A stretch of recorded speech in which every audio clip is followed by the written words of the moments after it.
vos connaissances et votre psychologie. Ça, c'est votre cercle d'influence, vos priorités.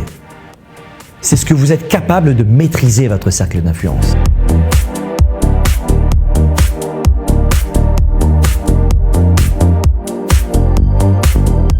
Votre créativité, vos émotions, gestion de vos décisions. Ça, c'est ce qu'on appelle le cercle d'influence. À l'extérieur, c'est les demandes des autres. À l'extérieur, ça, c'est les demandes des autres. Et si vous n'y prêtez pas attention, eh bien, en général, les demandes des autres ont tendance à venir réduire votre pouvoir de décision.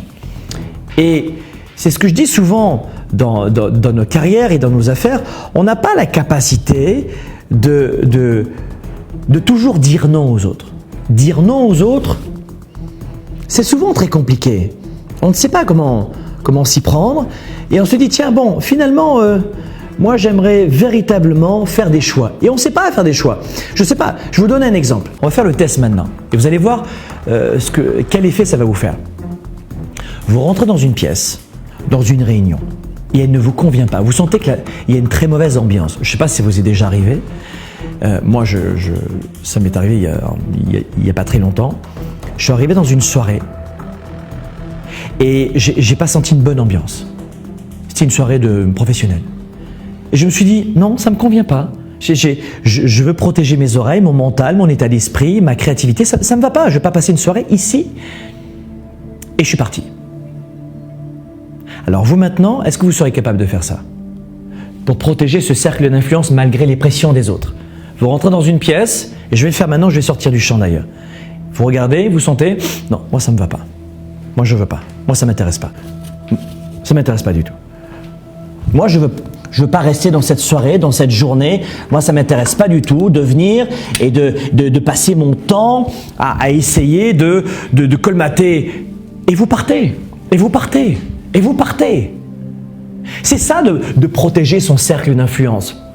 Ce que je viens de faire avec vous il y a un instant, de quitter le plateau, n'hésitez pas à le faire quand il s'agit de protéger votre créativité, votre carrière, vos affaires, vos relations, votre couple, le rapport avec vos enfants, la communication.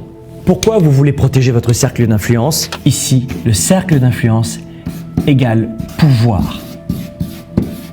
Le cercle d'influence égale pouvoir. C'est-à-dire que pouvoir de décision, pouvoir d'anticipation, pouvoir de choix, augmentation de liberté.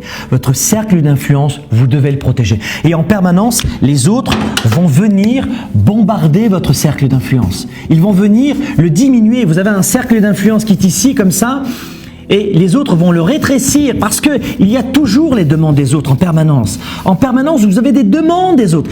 Mais vous gérez les urgences et la vie des autres, pas la vôtre.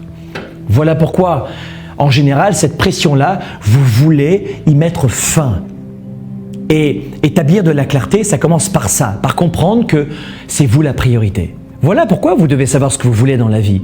Sinon, les autres vous imposent, par la pression qu'on voit à l'externe, vous imposent ce que vous devez faire dans la journée. Et le bon schéma, on va le voir maintenant au tableau. Le bon schéma que vous voulez, c'est celui-ci. Ce que vous voulez, c'est avoir un cercle d'influence plus important et réduire au minimum les demandes et les pressions des autres. Vous voyez, c'est ce qu'on veut faire ici, on veut pousser vers l'extérieur, grandir, enrichir notre pouvoir de décision, de gestion de notre agenda, de nos priorités et de notre plan de match. Je vais vous donner un exemple. Beaucoup de gens qui me disent « Oui, mais Franck, il faut savoir dire parfois non, je sais, mais je ne sais pas faire. » Et moi, par exemple, on a des courriels tout faits dans notre entreprise. On reçoit des centaines de demandes par jour, en fait, dans les médias sociaux en permanence. Et beaucoup de collaborations.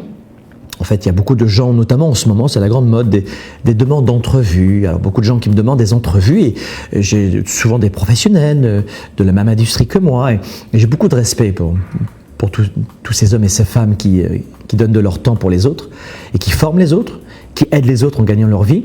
Et malheureusement, je ne peux pas dire oui parce que nous avons un agenda. Je suis ici avec vous et mon temps, c'est de faire des formations, de faire des coachings et 80% de nos programmes sont gratuits. Mais c'est important pour moi. Dans le modèle d'affaires de notre entreprise, la gratuité est importante.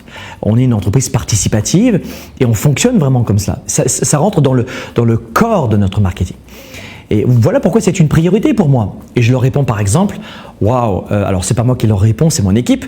Waouh, merci mille fois de cette demande, on en est très honoré, bravo pour votre mission.